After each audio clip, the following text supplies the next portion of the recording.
This is how you silence your inner critic.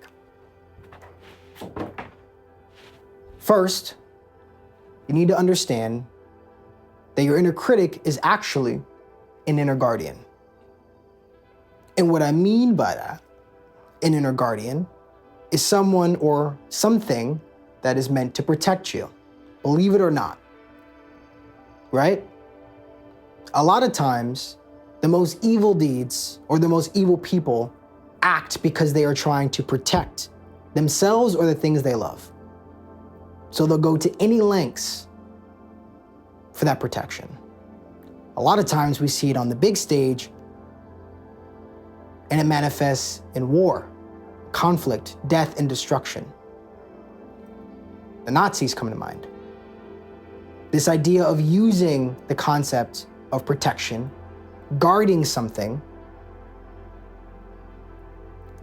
to perform certain acts that could be deemed as evil or negative or harmful, okay?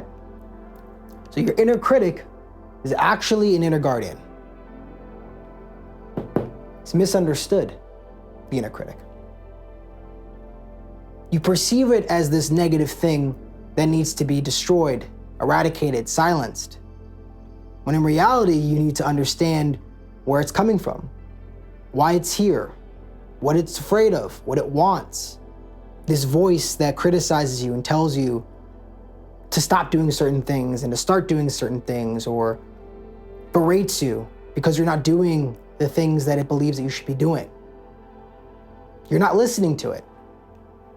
And so it gets angry, and it gets aggressive, and it gets critical and judgmental and hateful with a lot of negative energy. But I want you to think about something.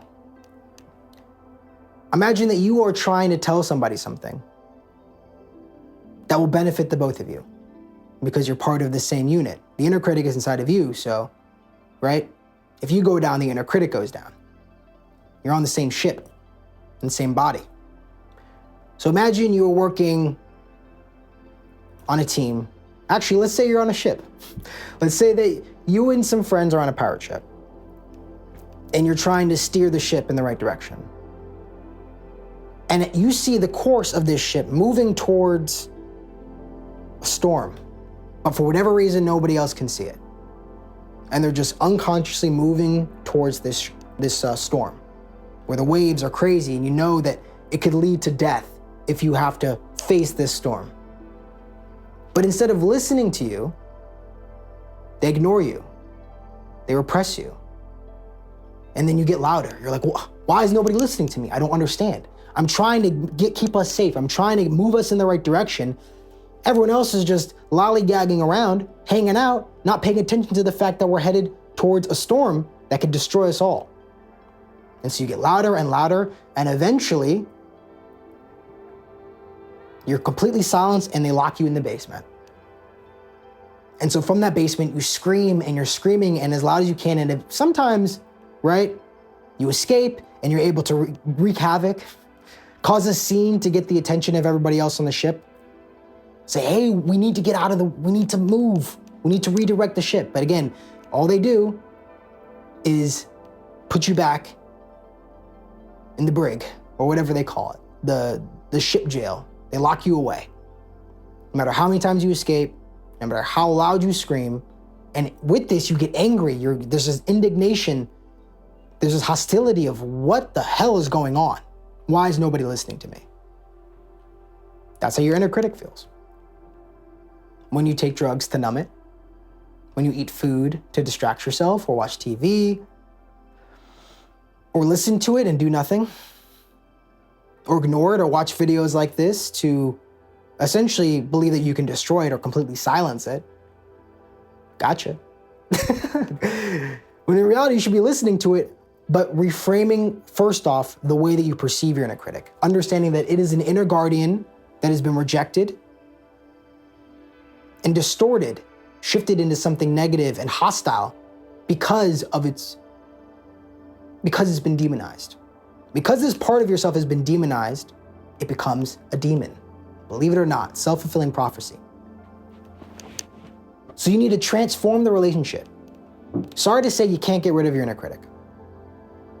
Energy cannot be created or destroyed. Nothing in this universe, by us at least, in our dimension, is created or destroyed. It is simply transforming. It's a transformational process. So you can't get rid of the inner critic, but you can transform your relationship to it. Okay? And adding it, integrating it into the inner guidance system by listening to it, understanding it, learning about it, building a harmonious relationship with this inner critic. And seeing what it has to say, actually hearing what it has to say. Giving it the benefit of the doubt that it might have some wisdom to bestow upon you. It might not just be chatting crap. Might not be just chatting shit. Might actually have some wisdom that will steer you in the right direction to avoid the shipwreck or the train wreck or whatever it is. Because it is a conductor. It is part of your inner guidance system, along with the intuition, along with your higher self, along with your inner child and inner adolescent, other parts of yourself, your inner guru. Your inner critic can become your inner guide if you listen to it, understand it, and accept what it has to say and work with it. You can't just fully listen to it and then ignore the advice it has to give. You have to take some of that advice, which means you have to take certain actions that you might not want to take. That might be difficult. You might have to let go of some things that are destructive and harmful. And you might have to start doing some things that are difficult and put you outside of your comfort zone. But the inner critic is using this negativity, this criticism, this judgment to get your attention any way it can. And no matter how many tons of food you eat or drinks you consume or drugs or whatever it is, anything to distract yourself, social events or sex or TV or reels or YouTube videos, your inner critic's not going anywhere. So you got to face it. And you have to integrate it and look at it from a new perspective. And so this is an illustration I drew about two thought processes that can come from the inner critic. So the first one is your fat workout pig, right? Sometimes it won't even say work out. Sometimes it'll just say you're fat pig, because you've ignored your inner critic so long that it's just trying to motivate you in a very hostile, negative way that's very destructive. So it's actually stopped even trying to give you advice, because it knows if I give them advice, they're not going to do anything about it. So I'm just going to berate them to get their attention. That's what's happening. So if your inner critic's actually giving you advice, that means that you're actually decently listening to it. It's probably doing it in a negative way. That's why it's an inner critic from your perception, right? But yeah, you're a fat pig. That's one way to motivate you to stop eating the junk food and to start working out. Or if you actually start working with your inner critic, coming to certain compromises or diplomatic solutions, it's time to work out, time to exercise our beautiful body. It's all about the energy. It's the same voice, the same part of yourself, but with a different energy. Turning an enemy into a friend.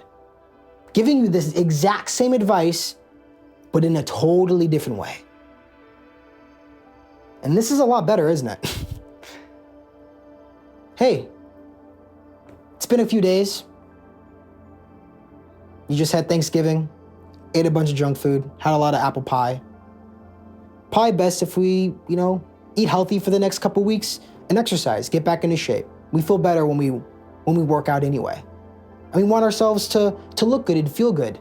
We want our bodies to reflect how we feel internally, which is good. We want to show the world and reflect out the beauty that's inside of us. This can be the inner critic talking, but it's no longer the inner critic. It's your inner guide or an inner guardian that's actually working in a healthy way to protect you instead of a dysfunctional way.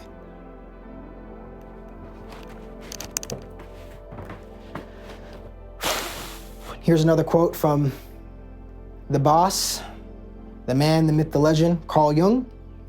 We cannot change anything until we accept it.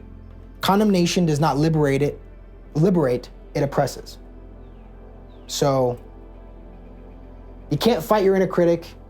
You technically can't even silence your inner critic. Sorry for the clickbait. But you can accept it, can integrate it, and work with it to transform your relationship so it speaks to you kindly instead of aggressively and negatively. So that voice, when you hear it, it doesn't elicit fear and anxiety. It elicits confidence and strength because you're willing to listen to it and say, okay, like a trusted advisor. Yeah, you're right. I trust you. I trust your guidance. I trust your wisdom. I trust what you have to say. I'll take your advice and move forward. Now, if you would like a step-by-step process, a practical guide to help you transform your relationship with your inner critic and transform your habits into healthy, or your bad habits into healthy habits, I have a transformation guide down below in the description. I appreciate your time. Cheers.